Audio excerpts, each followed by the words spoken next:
I don't want an enough life. I want an expansive life. But that's actually what enough brings us, that when we're in this place where we're not pitched forward, fighting for more, that I'm not trying to prove anything. I'm just going in for the job interview. I'm at ease.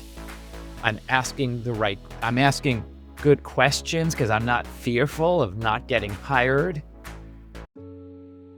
Welcome to Magic in the Moment, Mindfulness in Real Time. My name is Clayton Platt, and I'll be your host for this podcast journey. And for many people, practicing mindfulness has very little to do with sitting on a cushion, lighting incense, or even focusing on their breath. Just paying attention to what they're doing at any moment. And doing this intentionally can create that same magic. Our time together is intended to share how mindfulness plays out in everyday life for our guests. And before we begin, here's a word from our sponsor, Meditation for Leadership. We all feel it, the pressure to keep up, to perform, to push through. But lasting success doesn't come from speeding up. It comes from slowing down, leaning in, and creating the space to lead from within. That space is where we shift from autopilot to intention, building mindful habits that strengthen focus and calm. It's where we stay connected to our values and purpose, choosing to respond instead of react. It's where we unlock our potential to positively shape our own lives and empower others to grow and thrive. That's the work of Meditation for Leadership. If you're ready to create the space for sustainable success, visit meditationforleadership.org. Hi, this is Clayton Platt, and welcome to Magic in the Moment, Mindfulness in Real Time. And today, I am really pleased to welcome Spencer Sherman. Spencer occupies this fascinating space where mindfulness meets money. Two things that we're often told shouldn't mix, but absolutely must. As a meditation teacher, financial advisor, and founding CEO of Abacus Wealth Partners, he spent decades helping people discover that the relationship with money is really a relationship with themselves. What strikes me most about Spencer's work is his central question: what if enough is already here? In a culture that's always chasing more, that's not just radical, that's revolutionary. And every time I read his writing, whether it's about the 5 money meditations inspired by Thich Nhat Hanh or his cure for what he calls money madness, I find myself examining, I mean this, my own hidden beliefs about wealth, scarcity, and what it really means to have enough. So Spencer, welcome to Magic in the Moment. Love it. So happy to be here, Clayton. Well, it's been a journey. Yeah. And I appreciate your patience as we've gotten all this together. Wow. As I was prepping for our time together today, I was reminded about a story that's attributed to Jack Bogle, a commencement speech at Georgetown. Whether or not he actually told this story, or whether it was, we know that Kurt Vonnegut told the story. Jack Bogle wrote a book about enough. So that may be one of the ties here, but here's the story. The story was that Joseph Heller was at a big party out in the Hamptons that was hosted by a billionaire. And someone noted that the host made more money in a day that Heller would ever make from his seminal work, Catch-22. And Heller replied to that, but I have something that he'll never have. Enough. And Jack Bogle, founder of Vanguard, he made that one of his principal things in his later years. But both of you center on this word. And I'd love to know from your standpoint, sort of how you came across this theme and how it's basically inspiring your work right now. Yeah. Well, thank you for that. I grew up with a sense of wanting more, which as we know is pervasive, right? I mean, it's even the billionaires want more. I just kept wanting more. But I had this sense, Clayton, that if I came into money, or when I started working, when I became a financial advisor, and I started working with wealthy people, they would experience and let me know that they had enough. But I saw firsthand they didn't. And the result of that not having enough is this sense of striving, of overreaching, of grasping. And I think that the sports world really has taught me something, that when I watch basketball players, they are so at ease when they come on the court. They're not striving to win the game, because if they were striving and all clenched up, they wouldn't play as well. And we know this about ourselves, that when we're in a relaxed state, when our nervous systems are calmer, we often just do better in life. So this enough principle, I mean, the word can be problematic for some of us, because the word itself sounds boring. Like, I don't want an enough life. I want an expansive life. But that's actually what enough brings us, that when we're in this place where we're not pitched forward, fighting for more, that I'm not trying to prove anything. I'm just going in for the job interview. I'm at ease.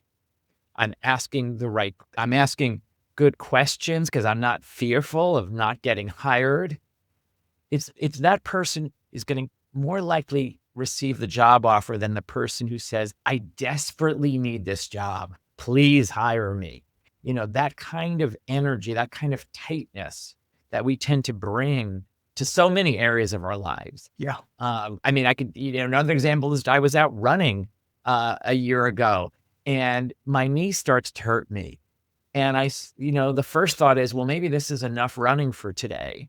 But no, the knee shouldn't be hurting. I've only been running for 10 minutes and I keep going, and then finally I stop and say, no, it's enough for today. And that ability to recognize that enough in that moment probably saved my knee. So there's so many, I mean, certainly in the financial world, what I have witnessed with myself and my clients is that when we get to that place of enoughness, there's peace and joy in the mind. We use our money in much wiser ways. We're no longer hoarding it. I mean, I've worked with people who have tens of millions of dollars, but they can't enjoy it. They can't spend it. They can't be generous with it because it's not enough. They follow the message that John D. Rockefeller put out in 1916, the world's first billionaire, when a journalist asked him how much is enough, and he said a little bit more. And I give him the benefit of the doubt. Clayton, I say that he was a spiritual teacher, and he was trying to tell us, if you think for a moment that you're going to get to enough by accumulating more money, more party invitations, more muscles, more of anything, more house, more vacation experiences, or even more spiritual growth, you're deluding yourself. It's not going to happen, because the reason it's not going to happen is because you're setting up the mind. You're training this mind, and this mind is very trainable. It's very impressionable. We've been training it for decades. You're training your mind to be future oriented, and a mind that's future oriented, and you're also training a mind to cultivate this sense of scarcity, because you're often saying it's not enough, not enough. I don't have enough friends. I don't have enough house. I don't have enough time. I'm out of everything. A mind trained that way can never actually rest in this place of enough.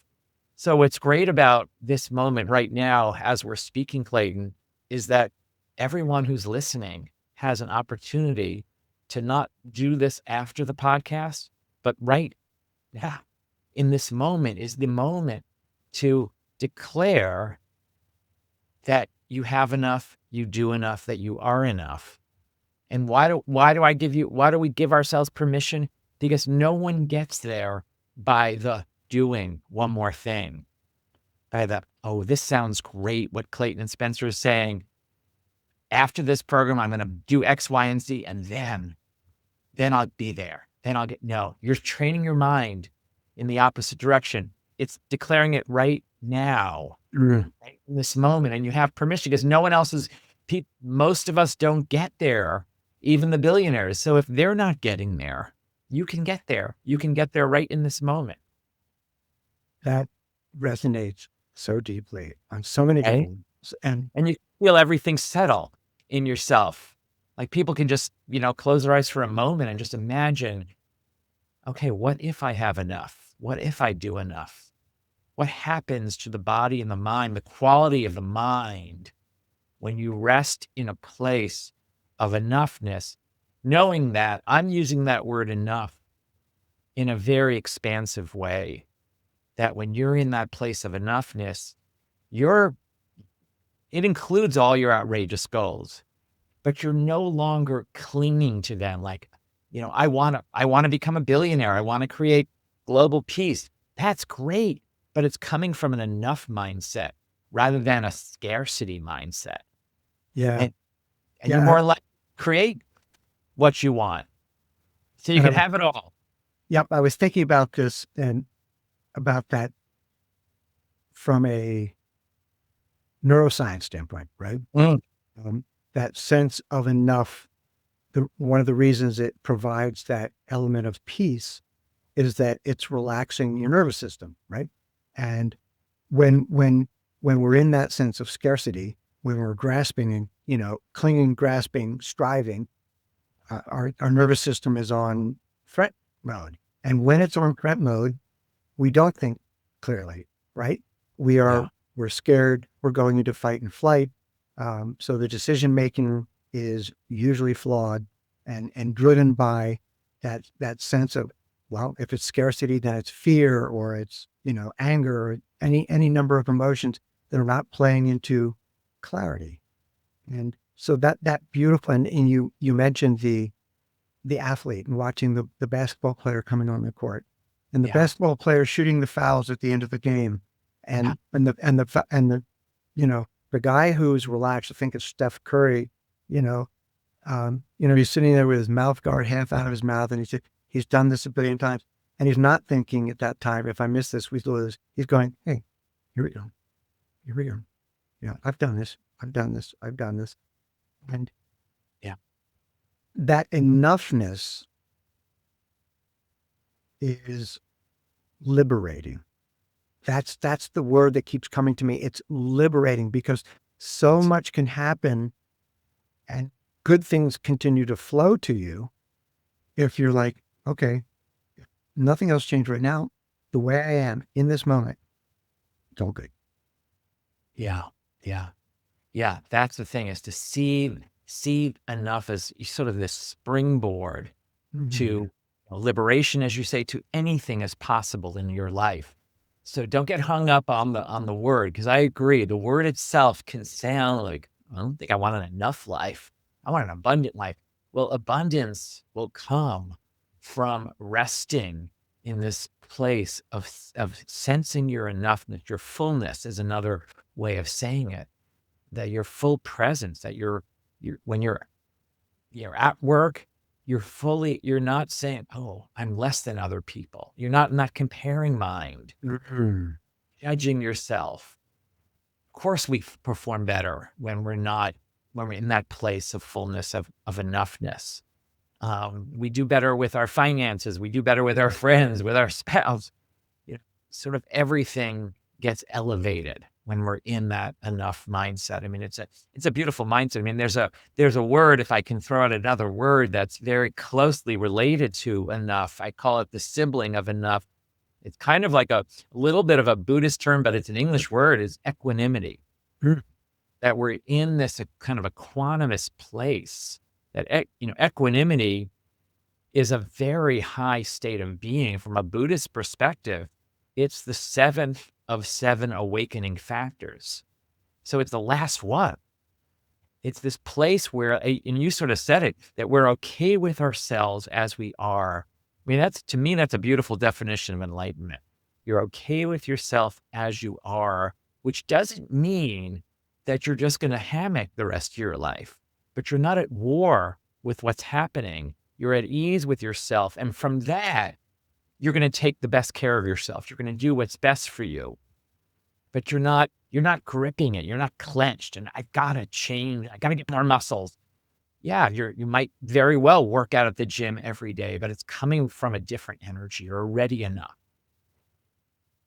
Loving it really comes from a place of self-compassion and loving yourself. And it's like, if you care enough about yourself, right, and to get to that place of caring about yourself, you have to be accepting, right? Yes. Because if you're not accepting where you are, then you're not happy and you're not being self-compassionate and you're not loving yourself and you're beating yourself up, and very few good things flow out of That's that. right. That's right. When you said the word comparing, it triggered the sense of like enough of it's we can't imagine this. I think when I was a kid, I just couldn't imagine it. I grew up in a 6-story apartment building in Queens, New York.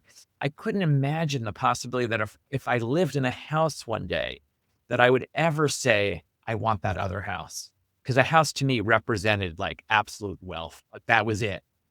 But we actually do that, and there's a term for it that, Laurie Santos at Yale University coined, which is this hedonic treadmill that we're on, that as soon as we get to first class in any regard, but she used the example of the airline, we get to first class, after a few flights, we're saying to ourselves, that other airline has a better first class, or, I should be flying privately. It doesn't end.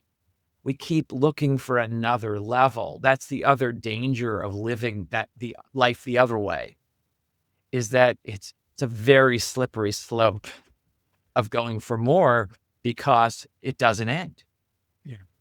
Yeah. There's always another level, right? It's, professionally, if you're comparing yourself to others, if you're not enough with yourself as an attorney, a doctor, a business person, there's always going to be somebody who you say, wow, I thought I was enough, but look at this guy. Yeah. I was thinking about this, the hedonic treadmill, and I saw a cartoon one time, and there was a hamster, standing on the side of a treadmill, or the wheel, and he looked over and he goes, "No, I just got back from retreat." Mm, I was like, mm, "Well, I don't need that." yeah. So I'm fascinated, Spencer. Yeah. You described growing up in Queens in that, Yes. right? So part of me just was, I just need to. So how did you get from Queens to where we are now, and what sparked your investigation of mindfulness? How did that weave into your life? And Yeah. then, how did it come into being such an influence on your work as a money manager? Yeah. Well, it certainly wasn't so much from my parents. I mean, they had no interest or awareness of mindfulness or meditation. I think it started where I was noticing that I was doing okay in high school, but I was having some issues focusing. And I went to the library one day and I asked the librarian for help. And I ended up finding this book on developing I don't even think the book mentioned the word meditation, but it said I think it was called like alpha brainwaves or something like that. I should find the book, but it offered these exercises to do to put yourself in a sort of more of an alpha state. And she loved that. I loved the feeling of being in this alpha state. And so I think that was, and the results were my grades started getting much better. And then when I got to college, there was a course offered on meditation that I ended up taking. And I noticed how that just had a big influence on my life. And, so for so long, I saw like the money world was separate from the mindfulness world. But I see now that they're so intertwined, that if you don't have mindfulness, you're going to have a lot of reactivity. And reactivity doesn't go well with success in the financial world, right? Um, so yeah, it's a funny combination on the first glance, right? Why is this guy interested in mindfulness and money? But they actually do very much go together. Well, you are aware of the fact, because in a prior conversation I mentioned it to you, that my introduction to mindfulness came through a mutual friend of ours. And saying friend is not a strong enough term, but I was in the money management business, Yeah. and I was introduced to the book, 7 Stages of Money Maturity by George Kinder. I went, whoa, this is interesting. I went to a 2-day workshop and I was like, OMG. It's like, and I will share with you that actually it was a partner of mine at Smith Barney who said, dude, you have massive hangups about money. Here you are managing, millions of dollars for people in, Westchester, New York, and Fairfield County, Connecticut. And you've got hangups. You got to deal with that. So he introduced me to the book and then to George in the workshop, and it was life-changing. And I started meditating as a result of the workshop, but my own journey around how I saw money and its influence on me was dramatic. And literally, it drove me out of the business because what I realized was I wasn't filled. I was actually pretty good at it.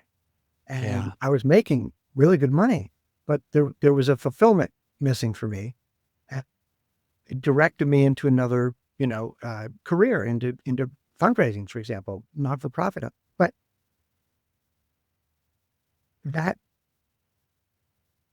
introduction was life changing for me, and I want to tip my hat to George. But through George, I have my introduction to you, so that's another reason why I love the man. Yes, he's amazing. Yeah. He's amazing what he's brought to the world, and certainly to the financial advisor community. Yeah. So going further then, in your work, if you can sort of bring me more about what started the whole process of digging deeper into the concept of enough, and how do you specifically bring that into work with clients, and potentially where have you found you've caught yourself, because we are all human. Yeah. Right. Yeah, certainly. So one thing is I like with clients having sort of 2 accounts for them. And in one account is their enough money. Like, this is the amount of money that you need to thrive and pay your bills. Now, this is for probably somewhat wealthier people. Some people might just have that and don't have much left over, but there's many who have enough so that they can have this thriving account and they can see, okay, so I need, let's say, call it, $3 million, $5 million to thrive for my living expenses, if I stop working, when I retire. But then all the other money I can see is separated out, and that's surplus. And that's been very helpful for people because otherwise it all gets mixed together. And there's a set, again, you get on the hedonic treadmill. As soon as you get to 3 million, you want 5. And when you get 5, 10 sounds so much better. And then you meet someone who has 20 and you're like, wow, 20 would be amazing. Or you start creating more fear in your mind. Well, what if this happens? What if, somebody once said to me, what happens if I need to buy an organ, and organs cost like $3 or $5 million or something like that? So you can always create scenarios where you need more. So clients have really benefited from seeing that segregation of their money and knowing, like, okay, this is the amount, I can't touch this money except for living expenses. But then all this extra I could use for generosity, towards my family, towards nonprofits or whatever.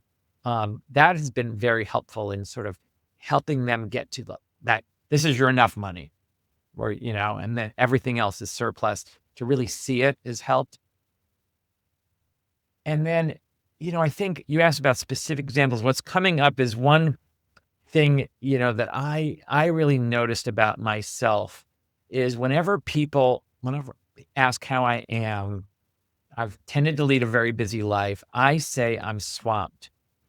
And I start feeling the scarcity that's underneath that comment, that I'm swamped. There's a feeling of not enough. That's why, that I'm so swamped. I don't have enough time. I don't have enough energy, or I'm out of, I'm out of resources. I'm so swamped. And so I started saying to people that people ask me, friends ask me, how are you? I said, feeling spacious, feeling like I have enough. And it kind of shocks them. I think because they're used to me saying I'm swamped, but it also is sending a whole different message to my brain and my body. And it feels good. In the beginning, it felt like I was a little bit of an imposter, but eventually it feels very natural. And it's forced me so that I wouldn't be an imposter. I had to start creating more space in my calendar. I just had to. I had to say, it's enough. I've done enough at work. It's time to leave. I've done enough at home. It's because the mind is like one more thing, one more on the to-do list, right? You mentioned the body. Yeah. And to me, this is an area, as people who come to this podcast are typically people with curiosity, interest, and not necessarily people who've gone on a lot of retreats, maybe haven't meditated ever, right? But when they start hearing about listening to their body, or maybe the brain, we've got three brains the three minds, or three brains in the mind, in the heart, in the gut, whatever, but where the messages arise, where those feelings arise that get, connected with thoughts. To me, this is an interesting subject that can spark some more curiosity to people to lean into mindfulness. Give me your thoughts on that, if you would. How I just Yeah. show money issues On in the thoughts are impacting the body. And yeah, how those thoughts sort of impact our reactivity in our lives. Yeah. So, I mean, when we're talking about enough, we mentioned this future orientation. When we don't have enough, we tend to be future oriented. And as soon as we put ourselves in that future mind frame, and you can even imagine it now, you can say, like, because we often have that phrase in our lives, right? I'm not the only one that says to myself, when blank happens, then I'll be okay.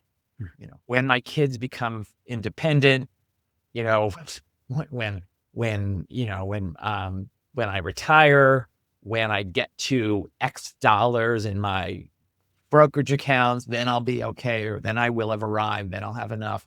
That there's a sense of anxiety underneath that sentence, that if sentence.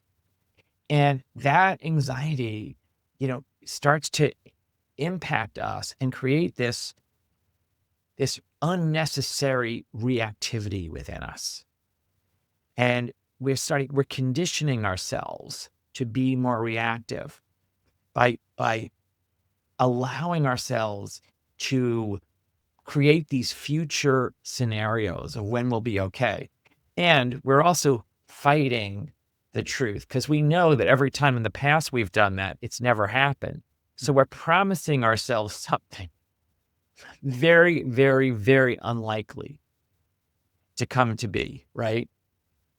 Because there'll be another thing, right? And we've all done that. Like, when this happens, when I get to the weekend, then I can relax. What about relaxing right now?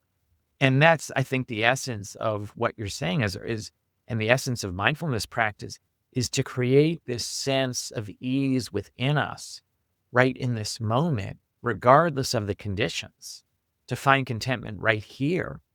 Because that's going to be the most potent training for this mind, this body, and this heart. That's going to, think about the impact. I mean, this is just like a machine here. And how do we take the best care of this machine? Is we don't want to add stress to it. We don't want to add reactivity to it. So can we find this way of, right in this moment, right now, finding a way to be at ease with conditions as they are? That, okay, there's knee pain, there's this going on, my kid didn't call me back, this client didn't call me back. And yet right now there's a sense of enoughness within. And it's not, I don't know why these people didn't call me back, or why the weather isn't nice today. So I can only take care of what's here. So this practice in mindfulness of finding what's below, finding the stillness below the turbulent surface of our minds, and keep coming back to that because it's right here in the body that we can access it, does so much to heal us in the moment, but it also, again, trains that brain to be a new brain so that the next time someone doesn't call us back, we're less reactive. And having less reactivity in our lives, I mean, we can do a whole show just on that. I mean, that you can say, in some ways, you can say for several of these ideas, but for the idea of like less reactivity, like who wouldn't want that? Who hasn't had a moment in their life that they regret because they were overreactive? They did something with their money, or they said something to a friend impulsively, or they, reacted to the knee pain by just ignoring it. That reactivity does not serve us. Well, except for one instance, it does serve us when our lives are actually threatened. So when you have an oncoming car, I want everyone on this podcast to be reactive. When a car's coming at you, jump out of the way. That's when you're reactive. So it does serve us, but unfortunately we've taken this ability to be reactive and we're now applying it to countless situations where our life is not literally on the line, but we feel as if our life is on the line. I want to tip my hat. An earlier conversation I had was with Dr. Mitchell Green, who wrote a book called Courage Over Confidence about mind chatter for athletes. Mm. And he mentioned the same thing you did, which is there is a time when we should listen to our minds. And that is we come to the street and there's traffic going by and a mind goes, stay here. Okay. That's a good thing. Jump out of the way if necessary. That's a turn. But we know from again, neuroscience research, what is it? Something like 95% of the decisions made during the course of a day are made by system one that our dear friend, the late, great Daniel Kahneman talked about, the fast brain making those quick decisions, the stuff under the surface, the automatic brain. And yes, that served us well, getting us out of the savannah when we were not the fastest or the strongest of the species. But these days, it's counterproductive because so many of the decisions that need our attention are getting made by automatic. They're autonomous to us. It's like, so we need to take control of the self-driving car. Yes, Right? you mentioned Daniel Kahneman, and he did a great study, which you can apply to your life right now. And his study was around fear. And what he discovered is that the more frequently you look at your phone, the more fear you're going to generate. And the way he achieved this is that he looked at people's finances, and that people who looked at their phones more often, very strong correlation with having less money. And what he determined is that he ended up seeing they actually had much more conservative portfolio allocations. They had more money in bank accounts, which, were offering 1 or 2% or something like that. So that fear from looking at their phones so often was wreaking havoc on their finances, but it also wreaks havoc, as we've been saying, on our bodies. So one thing that you can do starting today is if you can decrease the number of times you look at your phone each day, I think the average is something like 200 or something like that, get down to 50 or something, or, there's just decrease it. That is going to lower your reactivity. Every time you have that impulse, oh, maybe I should look to, let go of that. Let go of that impulse to check. And you're going to have a happier, less reactive life. So this is where we have to start. I call it these polite interventions or interruptions. Like, it's not polite to interrupt someone else, but when you're overly checking the phone or you're ruminating about something bad that might happen that is just a made up thing, interrupt that. Interrupt the pattern. that's where you get to take control of your life instead of letting the ruminating mind take control or letting your automatic tendencies of checking your phone guide your life. What about if you're in charge? Because you I, know that yeah. you would not let a friend of yours check their phone 400 times a day. And I'm thinking that correlation that you mentioned that Danny Kahneman had brought up. Yeah. Um, so the conservative portfolios correlating with checking the phone, to me, and I want to make sure that I capture this right, is that the person who is checking their portfolio 85 times a day Yeah. is panic stricken. Therefore, they're going to go to the safest possible route. Whereas we know over the long term, if you don't need that money tomorrow, if you need it in 5 years or 7 years, Yeah. allowing some risk to come into play allows you the opportunity for growth. And in a way, that's patient. That's like, okay, that money is doing what it's supposed to do. It is enough today, and it will grow based on, you know, hopefully good decisions on where it's put. But in order for it to grow in a way that's going to be meaningful to me, there's risk involved. But if I'm getting panic stricken Yeah. every other moment about what could happen, then I'm going to pull it out. I'm going to put it into a CD or a savings account, or heaven forbid, under the pillow in a checking account. And I'm much worse off. So, Yes. Yes. This is, yes, that you, this is the whole thing is where we have to really care for these minds and these bodies. And unbeknownst to us, they're getting trained in certain ways by us having this ability to like check the phone so often. We're creating this extra reactivity that, as you're, saying, is that it's biasing, it's exaggerating the fear.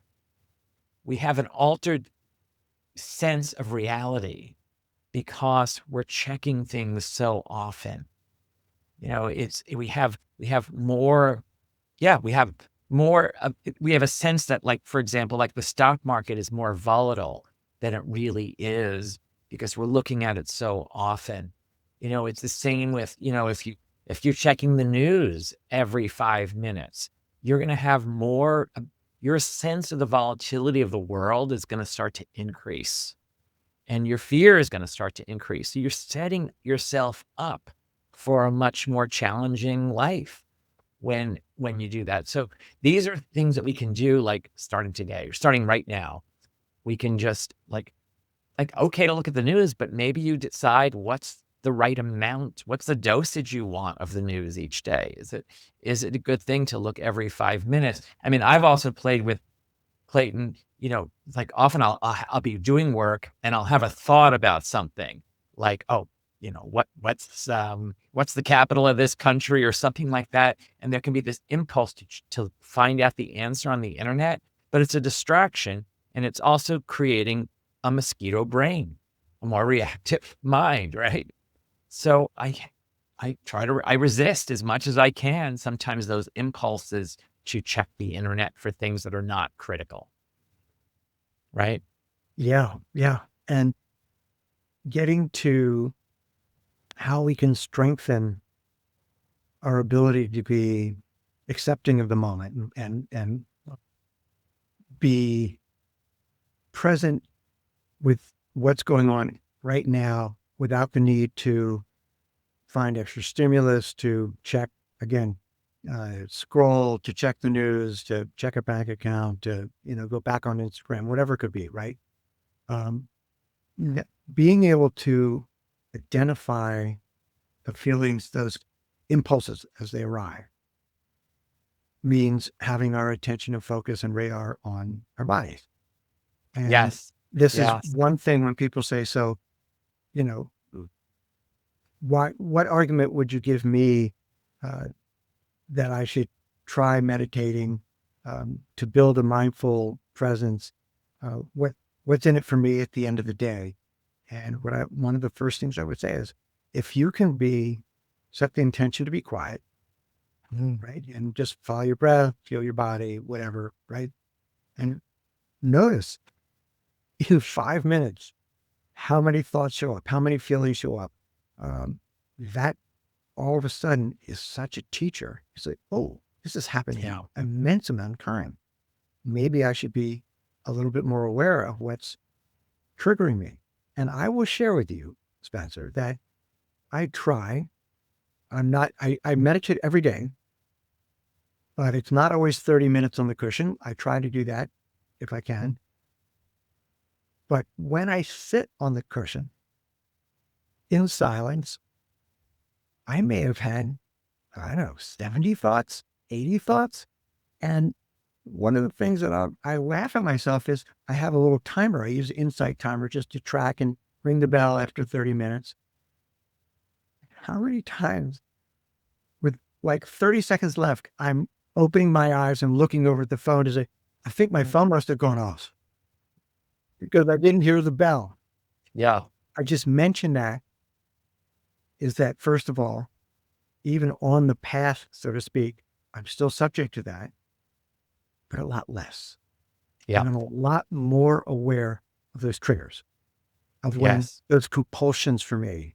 It's like, check this, or eat this, right? And just feeling the body talking to me. Yeah. It's beautiful to check in with the body. The body has so much intelligence, and it's not like the mind doesn't have intelligence, but we've overweighted the mind and underweighted the body. And you said earlier about this, that we looking for all this stimulus in our lives. If we can't be with, this current moment, whatever it is, if it's boring or unsatisfactory, if we feel we need to get away from that boredom every time we're bored, we're setting ourselves up for needing something more and more exciting, because we can't be with anything less than something outrageous. Well, think about what that's doing to the nervous system. That's something to play with, to feel into, these ideas are sort of best when you can feel it inside, when you know that, I turned inward, felt the boredom, felt what was beneath the boredom, and then it shifted. And I didn't need to go get an ice cream cone or whatever figured other example is of that for you. That to me is a huge win. That, we don't need that. We don't need to win the lottery every hour in our lives to have a good day. Yeah. And I think that that awareness of what's pushing you forward, what's kind of triggering your actions is power. Yeah. Yeah.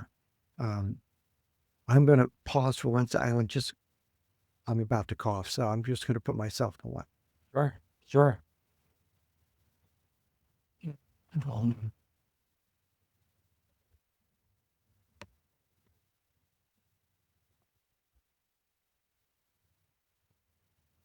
And that's the beauty of editing, that we can pick that back up. It's like I normally, for some reason, I did not bring my tea or my water, so that's shame on me, but that's okay.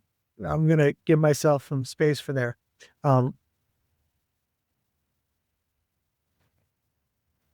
That tuning in to what is triggering activity or reactivity, to me, is so much power. Yeah. And I was telling someone recently, I'm a compulsive person, which is one of the reasons why 25 years ago I finally made a decision that I probably should not drink alcohol. So not the best, it doesn't make me the best of my personal being. And I probably made that decision a little late, but I made it and I pretty much stuck with it. So that's been a good thing. But I am still a compulsive person. And one of the things that kind of replaced that was over time, just like, oh, I love sweets. I'll have chocolate, dark chocolate, I'll have Talenti, and being able to notice all of a sudden for years, every time I finished dinner, I would eat very well during the day, healthy, right portions, not a lot of snacks. And then after dinner, there's that compulsion to get something sweet. And you were referencing that. It's like, oh, I need this, the stimulus, whatever it was, right? And when I finally started paying attention to that, I went, well, wait a minute. First of all, if you pause before you complete what the compulsion is telling you to do, there's power there. And then I said, well, wait a minute. I just noticed as I slowed down and stopped doing that so frequently that I actually lost a little weight. I wasn't exercising more. I wasn't changing my diet otherwise, but there was unnecessary calories and probably sugar and inflammation, but whatever. I started getting healthier. So then when that pulse, that moment would occur, and I was like, well, wait a minute. I have a choice here. Yeah. The old way was I would satisfy the sweet tooth. And the new way is I'm going to look at that and go, I kind of like this new version of myself. I think I'll stick to that. Beautiful. Wow. That's powerful. Yeah. It takes some courage, and it takes this ability to tune into the body and to slow down for a moment and pay attention.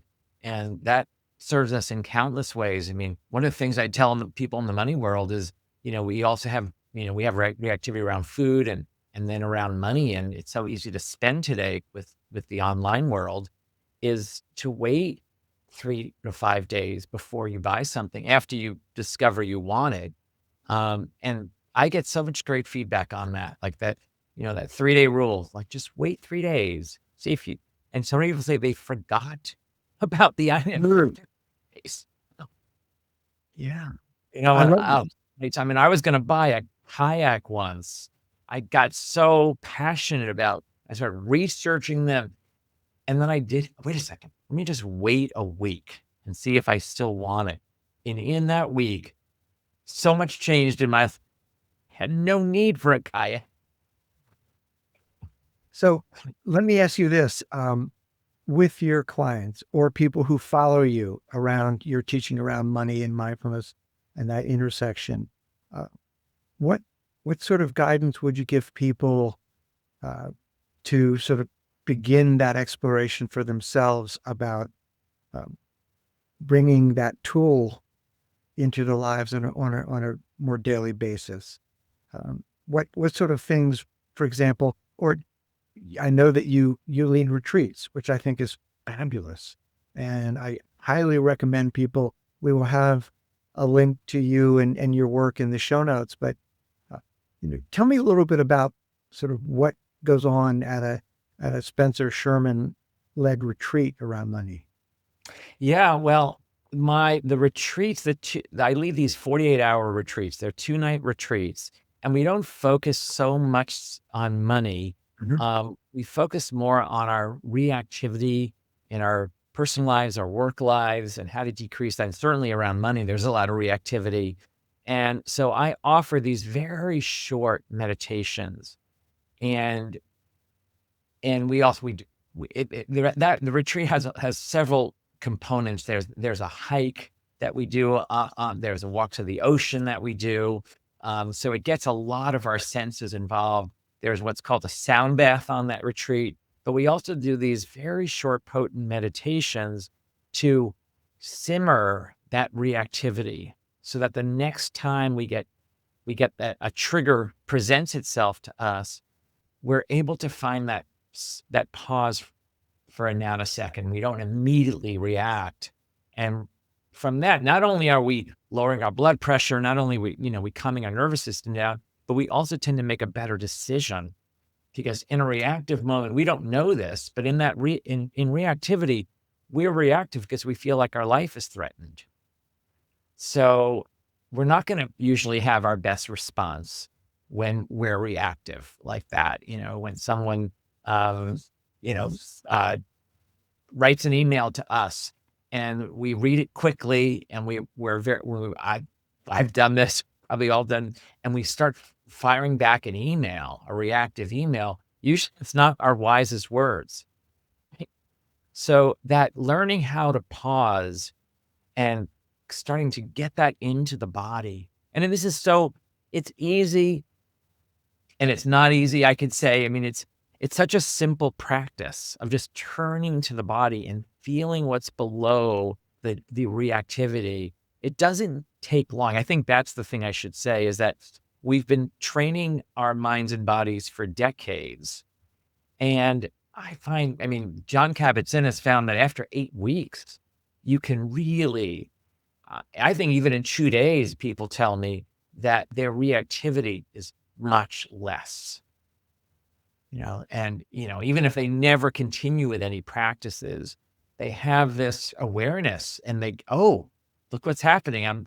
I'm like getting all flustered and paranoid and fearful about, the market's going down, or my friend not calling me back.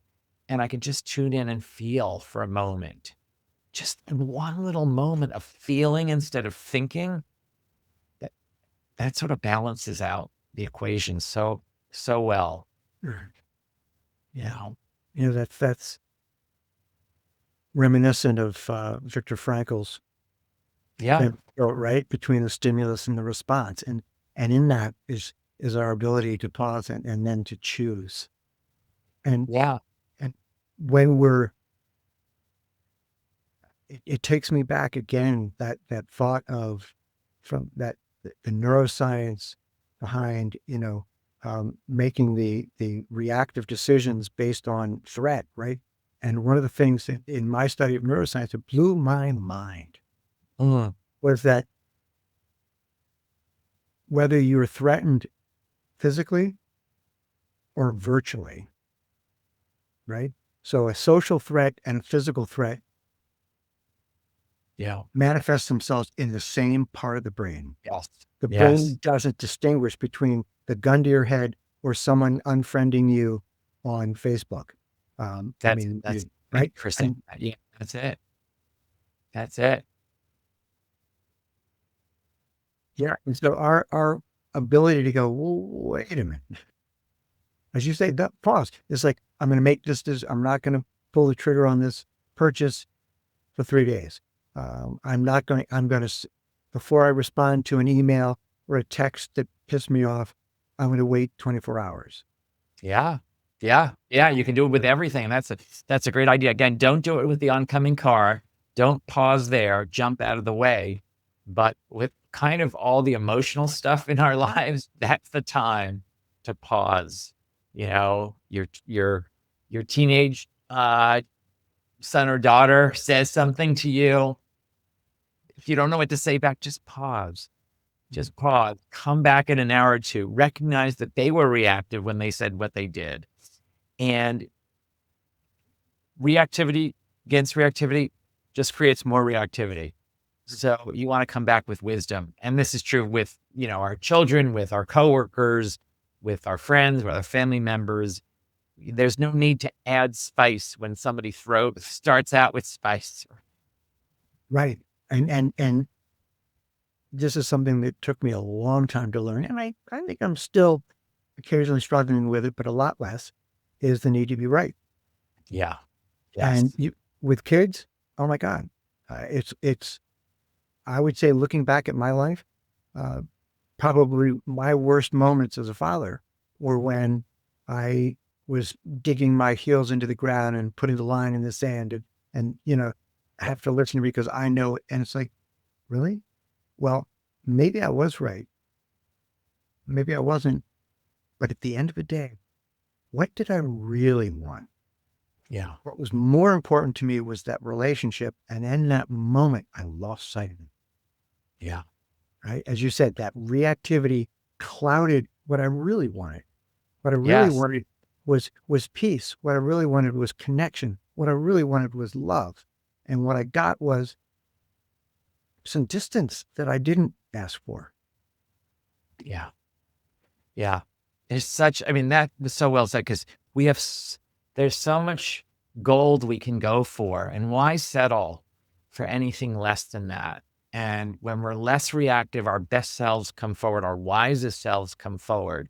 So, this is why I've made this part of my life mission, is to create a less reactive being here. I was waiting for my It was one last thing. I was waiting for a refrigerator to arrive with the delivery. And of course, they're always late.